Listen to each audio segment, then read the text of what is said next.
బ్రహ్మార్పణం. పరిస్థితులు మన చేతిలో లేవు, కానీ ప్రవర్తన మన చేతిలోనే ఉంది. ఈ దేహము నేను కాదు, నేను బ్రహ్మముగా దృఢంగా హాయిగా ఉండు. ఏది జరిగినా బ్రహ్మముగా స్థిరంగా ఉండు, బ్రహ్మముగా మిగులు. తప్పులు మనకిష్టమైన వారు చేస్తే ఒప్పుకుంటాము.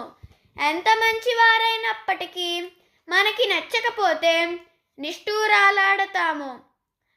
ప్రపంచంలో మంచి చెడులు తెలుసుకుంటున్నావు, కానీ నీలోని మంచి చెడులు తెలుసుకోలేకపోతున్నావు.